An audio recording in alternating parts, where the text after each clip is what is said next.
செடியாய வல்வினைகள் தீர்க்கும் திருமாலே, நெடியான வேங்கடவா நின் கோயிலின் வாசல், அடியாரும் வானவரும் அறம்பெயரும் கிடந்தியங்கும் படியாய் கிடந்து உன் பாலுவாய் காண்பனே. உலகெங்கும் இருக்கின்ற சீனிவாசன் பஞ்சாங்கம் டிவி நேயர்களுக்கு என்னுடைய பணிவான வணக்கங்கள். இன்றைய பதிவில் இந்த வாரத்திய விரதாதி முக்கிய விசேஷங்களை பற்றி பார்ப்போம். இன்றைய தினம் குரோதி வருஷம் மார்கழி மாதம் 28ஆம் தேதி ஜனவரி 12/1/2025 ஞாயிற்றுக்கிழமை. இன்றைய தினம் சௌர்தசி திதி. இன்றைய சௌர்தசி திதி நாளை விடியற்காலை 5:03 வரை இருக்கிறது. அதன் பிறகு பௌர்ணமி திதி வருகிறது. இன்றைய நட்சத்திரம் மிருகசீர்ஷம் நட்சத்திரம். பகல் 11:24 வரை மிருகசீர்ஷம். அதன் பிறகு திருவாதிரை நட்சத்திரம். பிராமியம் நாம் யோகம், கரசேகரணம், அதன் பிறகு வணிசேகரணம். நேத்திரம் 2, ஜீவன் 1 என்ற அளவில் இருக்கிறது. மிருகசீர்ஷமும் திருவாதிரையும் ஞாயிற்றுக்கிழமையும் சேரும் போது சித்தியோகம். ஆகவே ஞாயிற்றுக்கிழமையான இன்று தினம் நாள் முழுதுமாக சித்தியோகமாக இருக்கிறது. இன்றைய தினம் சுப நாள். நல்ல காரியங்கள் செய்யலாம். பெண் பார்த்தல், வரன் பார்த்தல் போன்ற காரியங்கள் செய்யலாம். குழந்தைகளுக்கு பெயர் சூட்டு விழா என்று சொல்லக்கூடிய நாமகரணம் செய்தல், குழந்தைகளுக்கு அன்னப்பிராசனம் என்று சொல்லக்கூடிய முதலாக சோறுட்டுதல், நிச்சயதார்த்தம் செய்தல், மேலும் இன்றைய தினத்திலே வளைகாப்பு செய்தல், சீமந்தம் செய்தல் போன்ற காரியங்களை செய்யலாம்.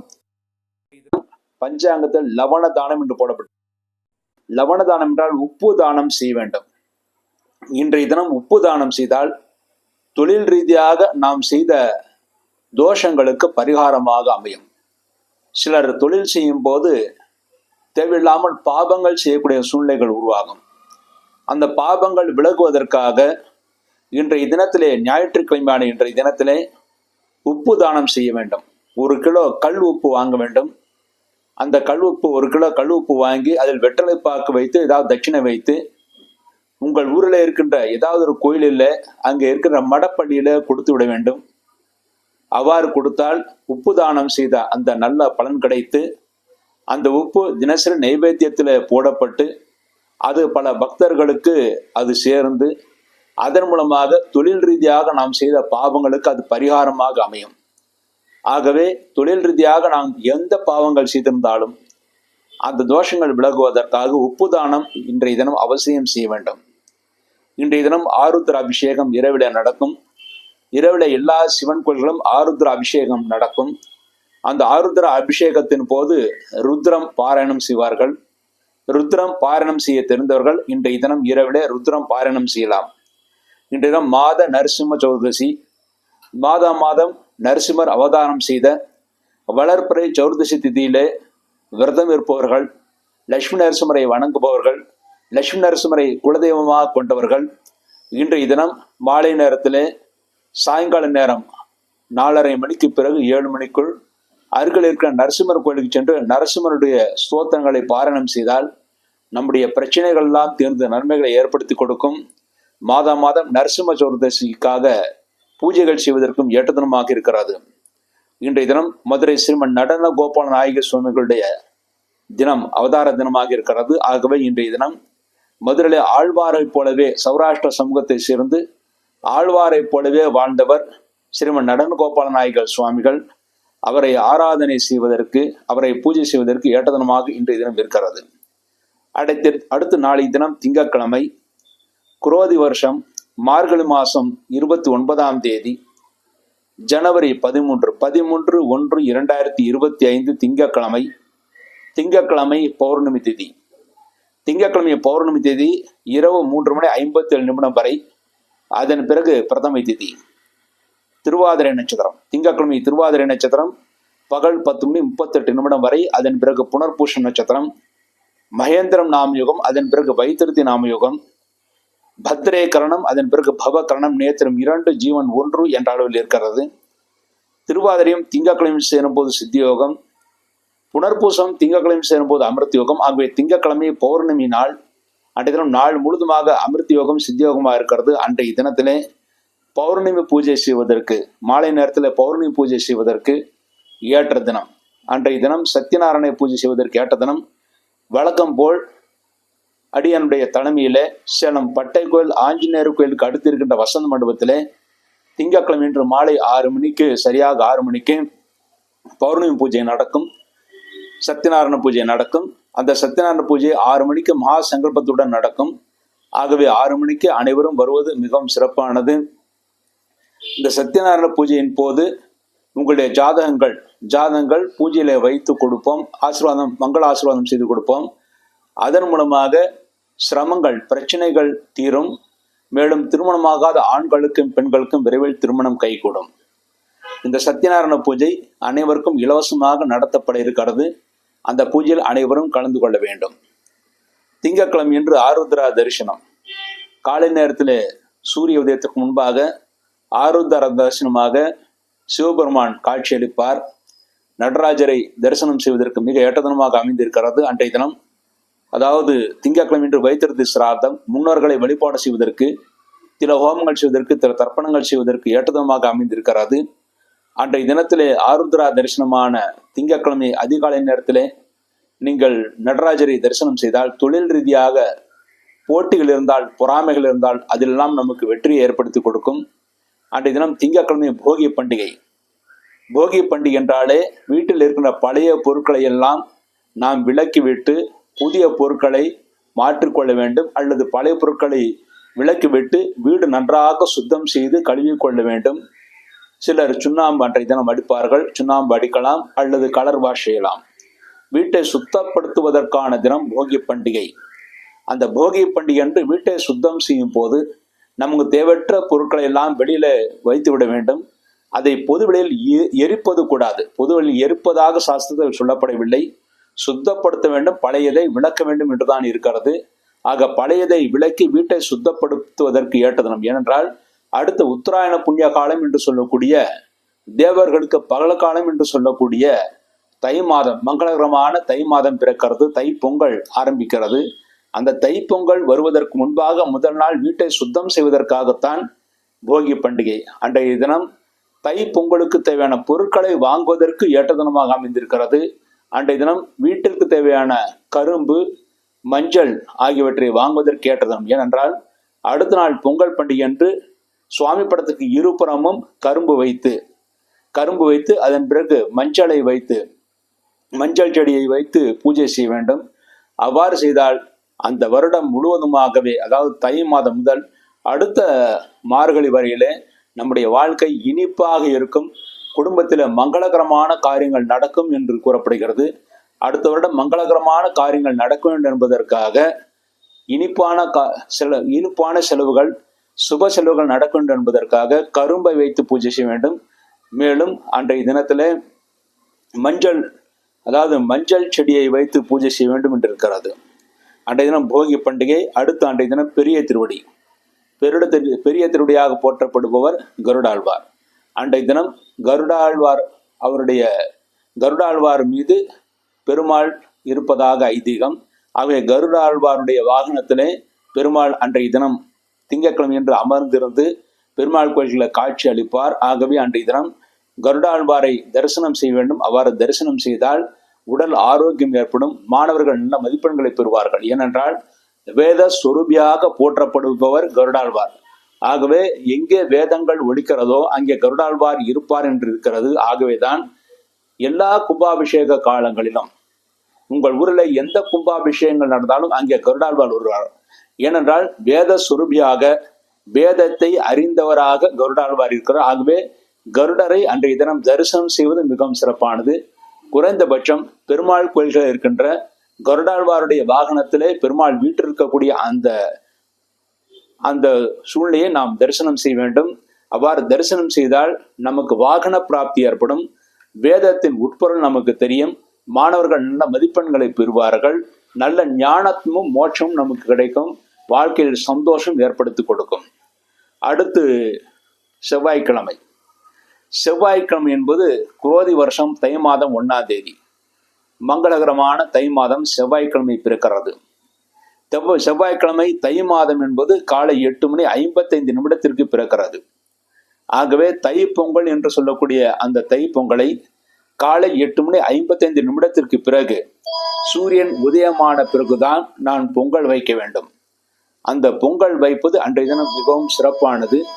அன்றைய தினம் பொங்கல் வைப்பதற்கு ஏற்ற நேரம் என்று பார்த்தால் பகல் 11 மணி முதல் 12 மணி வரை. பகல் 11 மணி முதல் 12 மணி வரை பொங்கல் வைப்பதற்கு ஏற்ற நேரமாக அமைந்திருக்கிறது. அல்லது சிலர் நடுப்பகலிலே பொங்கல் வைப்பார்கள். நடுப்பகல் என்பது 12:15 மணிக்கு வருகிறது. ஆகவே 12 மணிக்கு பிறகு 1 மணிக்குள் குருஹரை அப்பொழுது கூட பொங்கல் வைக்கலாம். ஆனால் உச்சிக்கு முன்பாக பொங்கல் வைப்பதுதான் மிகவும் சிறப்பானது. அதன்படி சூரியன் உதயமாகி உச்சிக்கு முன்பு என்றால் 11 மணி முதல் 12 மணி வரை பொங்கல் வைப்பதற்கு மிக மிக நல்ல நேரமாக இருக்கிறது. சிலர் காலையில பொங்கல் வைப்பார்கள். ஆனால் காலை நேரத்திலே மகர ரவி என்றால் மகர சங்கராந்தி பிறக்கவில்லை, மேலும் சூரியன் மகர ராசிக்கு செல்லவில்லை, தை மாதம் பிறக்கவில்லை. தை மாதம் பிறப்பது என்பது காலை 8:55 மட்டுமே ஆரம்பிக்கிறது. அதன் பிறகு உங்களுக்கு யமகண்டம் 9:10 யமகண்டம் வருகிறது. அதன் பிறகு 11 மணியில் தான். ஏனென்றால் யமகண்டம் அரை மணி நேரம் சூரிய உதயம் தாமதப்படுத்துவதால் 11 மணிக்கு பிறகு 12 மணிக்குள் நீங்கள் பொங்கல் வைப்பதற்கு மிக நல்ல நேரமாக இருக்கிறது. அந்த நேரத்தில் பொங்கல் வைத்து பூஜை செய்தால் நிச்சயமாக அந்த வருடம் முழுமைக்கும் நமக்கு வசந்தமாக இருக்கும். பொதுவாக பொங்கல் பண்டிகை என்பது இந்திரனுக்கு துணையாக இருக்கக்கூடிய உபேந்திரனுக்காக, சூரியனுக்காக வைக்கப்படுகிறது. இந்த 3 தெய்வங்களுக்காகத்தான் பொங்கல் வைக்கப்படுகிறது. சிலர் 3 பானையில பொங்கல் வைப்பார்கள், சிலர் ஒரே பானையில வைப்பார்கள். புது அரிசி வாங்கி அன்றைய தினம் பொங்கல் வைப்பது மிகவும் சிறப்பானது. பொங்கல் வைத்து இறைவனுக்கு படையலிட்டு அதன் பிறகு எல்லோரும் சாப்பிட வேண்டும். அவ்வாறு செய்தால் இந்த வருடம் முழுமைக்கும் நமக்கு வசந்தத்தை ஏற்படுத்தி கொடுக்கும். செவ்வாய்க்கிழமை என்று பஞ்சாங்கத்தில் இஷ்டி என்று போடப்பட்டிருக்கும். இஷ்டி என்றால் இஷ்டமான கோயில்களுக்கு சென்று தீப வழிபாடு செய்வதற்கு ஏற்ற தினம்.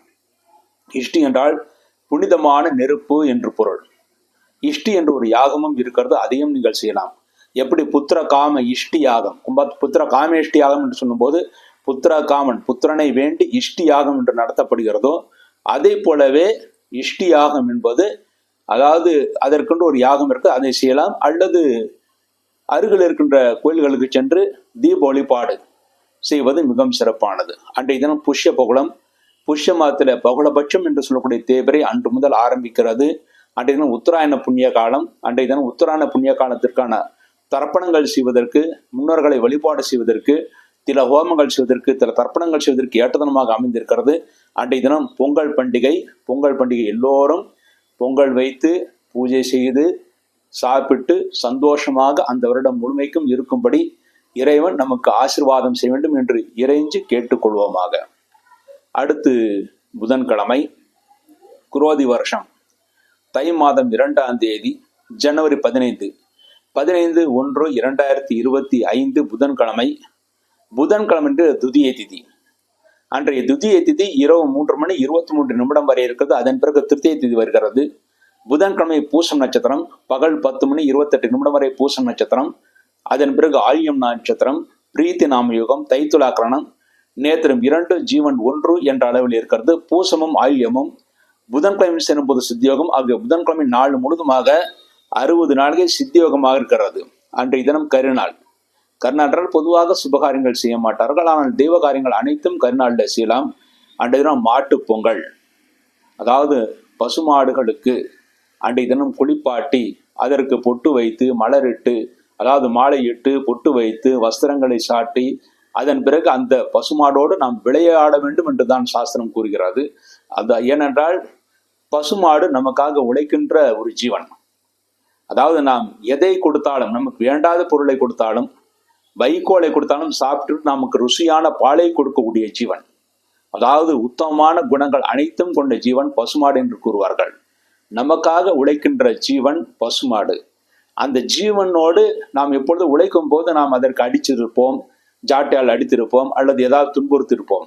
அதற்கு பரிகாரமாக புதன்கிழமை மாட்டு பொங்கல் என்று அந்த பசுமாடுகளுக்கு நாம் சந்தோஷத்தை கொடுக்க வேண்டும் என்றுதான் பொருள். ஆகிய பசுமாட்டுக்கு நன்றாக குளிப்பாட்டு பொட்டு வைத்து பூஜை செய்ய வேண்டும். அதை காமதேனு பூஜை என்று கூறுவார்கள். அதை மாட்டு பொங்கல் என்று பசுமாடுக்கு பூஜை செய்வதற்கு ஏற்ற நேரம் காலை 9:30 முதல் 10:30 வரை. காலை 9:30 to 10:30.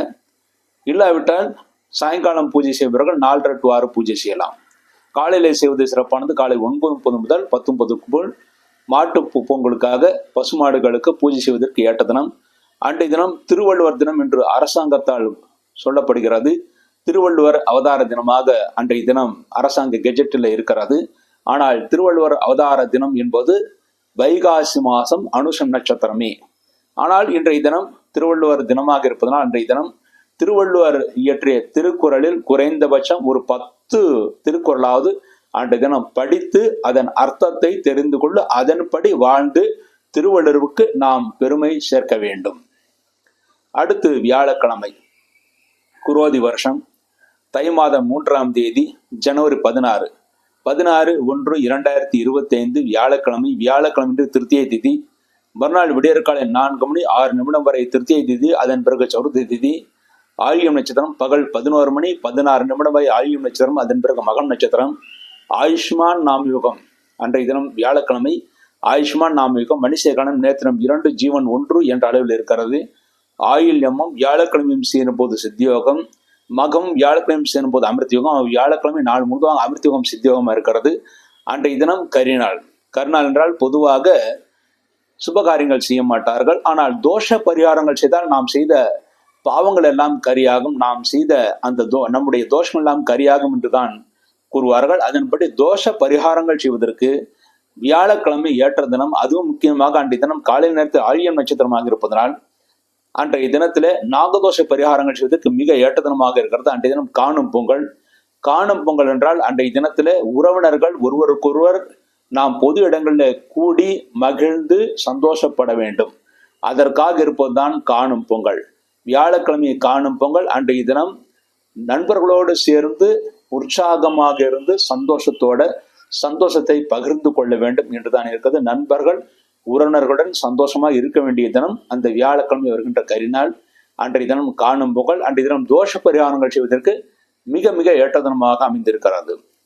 அடுத்து வெள்ளிக்கிழமை, குரோதி வருஷம் தை மாதம் 4ஆம் தேதி ஜனவரி 17/1/2025 வெள்ளிக்கிழமை. வெள்ளிக்கிழமை என்று மறுநாள் விடியற்காலை 5:30 வரை சதுர்த்தி திதி. அதன் பிறகு பஞ்சமி திதி. அன்றைய தினம் பகல் 12:45 வரை மகம் நட்சத்திரம். அதன் பிறகு பூரம் நட்சத்திரம். சௌபாக்கிய நாமயுகம், பவகரணம். அதன் பிறகு பாலவகரணம். நேத்திரம் 2 ஜீவன் 1 என்ற அளவில் இருக்கிறது. வெள்ளிக்கிழமை மகம் சேரும் போது மரணயோகம், வெள்ளிக்கிழமையும் பூரம் சேரும் போது சித்தியோகம். ஆகவே வெள்ளிக்கிழமை என்று பகல் 12:45 வரை மரணயோகம், அதன் பிறகு சித்தியோகம் என்ற அளவில் இருக்கிறது. அன்றைய தினம் மன்னன் வேடுபரி என்று பஞ்சாங்கத்தில் போடப்பட்டிருக்கும். அந்த திருமங்கை மன்னன் வேடுபரி என்று அன்றைய தினத்திலே குதிரை வாகனத்திலே பெருமாள் வருவார்.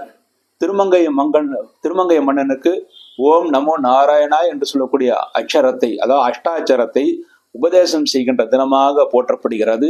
ஆகவே பெருமாள் கோயிலே திருமங்கை மன்னன் வேடுபரி என்று அன்றைய தினம் பிரசித்தி பெற்ற அந்த உற்சவம் நடக்கும். முக்கியமாக எல்லா பெருமாள் கோயில்களும் நடக்கும். அதிலும் முக்கியமாக இந்த உற்சவம் ஸ்ரீரங்கத்தில் மிக மிக விசேஷமாக நடக்கும். அன்றைய தினம் சங்கடஹர சதுர்த்தி, சங்கடங்களை போகின்ற சதுர்த்தி. அன்றைய தினம் சங்கடஹர சதுர்த்தி என்று விநாயகருக்கு அபிஷேகங்கள் செய்வதற்கு, பழங்கள் நைவேத்தியம் செய்வதற்கு, வருபவர்களுக்கெல்லாம் பழங்களை கொடுத்து நாம் உற்சாகப்படுத்துவதற்கு ஏற்ற தினமாக அமைந்திருக்கிறது. அன்றைய தினம் திருமழிசை ஆழ்வார் அவதாரம் செய்த தினம். திருச்சந்த விருத்தம் என்று சொல்லக்கூடிய அந்த பாசுரங்களை, அதாவது இந்த பாசுரங்கள் என்பது 4000 திவ்ய பிரபந்தத்தில் இருக்கிறது. 4000 திவ்ய பிரபந்தத்தில் இருக்கின்ற திருச்சந்த விருத்தம் என்று சொல்லக்கூடிய அந்த பாசுரங்களை இயற்றவர் திருமழிசை ஆழ்வார். அந்த திருமழிசை ஆழ்வாரை அன்றைய தினம் தரிசனம் செய்வதற்கு ஏற்ற தினமாக இருக்கிறது. தை மாத மகம் நட்சத்திரத்திலே அவதாரம் செய்தவர் திருமழிசை ஆழ்வார். அந்த திருமழிசை ஆழ்வார் என்பது சென்னை அருகிலே திருமழிசை என்ற ஊரிலே அவருக்கென்று ஒரு கோயில் இருக்கிறது, பெருமாள் கோயில். பெருமாள் கோயிலே திருமழிசை ஆழ்வார் என்று சொல்லக்கூடிய அந்த சந்நிதி இருக்கிறது. அந்த சந்நிதியிலே அவருடைய கால் கட்டை விரலே ஒரு கண் இருக்கிறது. அதை தீப ஆராதனை செய்து அதை அங்கே இருக்கின்ற அர்ச்சகர்கள் காண்பிப்பார்கள். அதை தரிசனம் செய்தார் மாணவர்களுக்கு நல்ல புத்தி ஏற்படும், மேலும் நல்ல முன்னேற்றம் ஏற்படும். மாணவர்கள் நல்ல மதிப்பெண்களை பெறுவார்கள், நல்ல ஞானத்தை பெறுவார்கள். அதே போலவே வியாபாரத்திற்கான யுக்தியும் நமக்கு நன்றாக கிடைக்கும். அன்றைய தினம் வெள்ளிக்கிழமை என்று திருமழிசை என்ற ஊருக்கு சென்று அங்கே திருமழிசை ஆழ்வாரை தரிசனம் செய்வதும், அவருடைய பாதத்தில் இருக்கின்ற கட்டை விரலில் இருக்கின்ற கண்ணை தரிசனம் செய்வதும் மிகவும் சிறப்பானது. அந்த கட்டை விரலில் இருக்கின்ற கண் என்பது சிவபெருமானுடைய நெற்றிக்கண்ணுக்கு ஒப்பானது என்று கூறுவார்கள். அன்றைய தினம் திருமங்கை மன்னன் வேடுபரி அன்று நாம் ஓம் நமோ நாராயணாய என்று சொல்லக்கூடிய அச்சரத்தை அஷ்டாச்சரத்தை நாம் 108 முறை நாம் பாராயணம் செய்தால் நமக்கு சொர்க்கலோக பதவி பரமபத பிராப்தி கிடைக்கும் என்று புராணங்கள் கூறுகிறது. அடுத்து சனிக்கிழமை. குரோதி வருஷம் தை மாதம் 5ஆம் தேதி ஜனவரி 18/1/2025 சனிக்கிழமை. சனிக்கிழமை நாள் முழுதுமாக 60 நாளுக்கே பஞ்சமி திதி. பொதுவாக பஞ்சமில செய்யக்கூடிய காரியங்கள் வெகுகாலம் நிலைத்திருக்கும் என்று கூறுவார்கள். மேலும் சனிக்கிழமை என்று ஸ்திரவாரம். ஆகவே ஸ்திரவாரம் என்றால் உறுதியான வாரம் என்று பொருள். அன்றைய தினம் நீங்கள் செய்யக்கூடிய காரியங்கள் அனைத்தும் வெகுகாலம் நிலைத்திருக்கும். அன்றைய தினம் பூரம் நட்சத்திரம். பூரம் நட்சத்திரம் பகல் 2:51 வரை இருக்கிறது. அதன் பிறகு உத்திரம் நட்சத்திரம், சோபன நாமயுகம், கௌளவ கரணம், நேத்திரம் 2, ஜீவன் 1 என்ற அளவில் இருக்கிறது. சனிக்கிழமையும் பூரம் நட்சத்திரம் சேரும்போது சித்தியோகம், சனிக்கிழமை உத்திரம் சேரும்போது மரணயோகம். நமக்கு சனிக்கிழமை என்று பகல் 2:51 வரை சித்தியோகம், அதன் பிறகு மரணயோகம் என்ற அளவில் இருக்கிறது. அன்றைய தினம் பஞ்சமி திதி. அன்றைய தினம் திருவையாறு தியாக பிரம்மேந்திரால் ஆராதனை. அன்றைய தினம் திருவையாற்றத்திலே, திருவையாறு என்று சொல்லக்கூடிய ஊரிலே தியாக பிரம்மேந்திராளுடைய ஆராதனை நடக்கும். எல்லா பாடகர்களும் அங்கே ஒன்று சேர்ந்து தியாக பிரம்மம் என்று சொல்லக்கூடிய தியாகராஜருக்கு அன்றைய தினம் அஞ்சலி செலுத்துவார்கள், பாடலை பாடுவார்கள். அதை தரிசனம் செய்வதும் அங்கே சென்று நாம் பாடலை பாடுவதும் நமக்கு குரு தோஷங்கள் விலகி குருவுடைய பரிபூர்ண ஆசி கிடைத்து நன்மைகளை ஏற்படுத்தி கொடுக்கும். பொதுவாக பாடகர்கள் அவசியம் அன்றைய தினம் திருவையாறு சென்று தியாக பிரம்மேந்திராலை ஆராதனை செய்ய வேண்டும். அல்லது உங்கள் வீட்டிலேயே தியாக பிரம்மேந்திராருடைய படம் இருந்தால் அதை வைத்து நீங்கள் வீட்டிலேயே அவர் முன் பாடலாம். அதன் மூலமாக அவருடைய பரிபூர்ண ஆசி கொடுத்து அந்த பரிபூர்ண ஆசியின் மூலமாக பாடல் திறமை நன்கு வளரும். அன்றைய தினம் திருதனஸ்புருக் என்று இருப்பதால் அன்றைய தினம் தான தர்மங்கள் செய்வதற்கு ஏற்ற தினம். சனிக்கிழமை தான தர்மங்கள் செய்தால் அதன் பலன்கள் நமக்கு நிறைய இருக்கும். அதுவும் ஸ்திரவாரத்திலே திருதனஸ்புருக் அமைவது மிகவும் சிறப்பானது. அன்றைய தினம் வழக்கம் போல் சரியாக இரவு 7 மணிக்கு சேலம் பட்டைக்கோயில் ஆஞ்சநேயர் கோயிலுக்கு எதிரில் இருக்கிற ஸ்ரீ பிரசன்ன வரதாசுவாமி தேவஸ்தானத்திலே ஸ்ரீ லட்சுமி ஹைகிரவ சந்நிதிக்கு முன்பாக உட்கார்ந்து விஷ்ணு சஹஸ்ரநாம பாராயணம், துவாதச நாம பஞ்சாரம், பஞ்சாயத ஸ்தோத்திரம், ஆபதுத்தாரண ஸ்தோத்திரம், லக்ஷ்மி அஷ்டோத்தர சதநாம ஸ்தோத்திரம் ஆகிய ஸ்தோத்திரங்கள் பாராயணம் செய்யப்படுகிறது. இந்த ஸ்தோத்திர பாராயணத்தில் அனைவரும் இலவசமாக கலந்து கொள்ளலாம். இவ்வாறாக இந்த வாரத்திய விரதாதி முக்கிய விசேஷங்களை பற்றி பார்த்தோம். மீண்டும் ஒரு நல்ல நிகழ்ச்சியில் சந்திப்போம் என்று கூறி விடைபெறுகிறேன். நன்றி, வணக்கம்.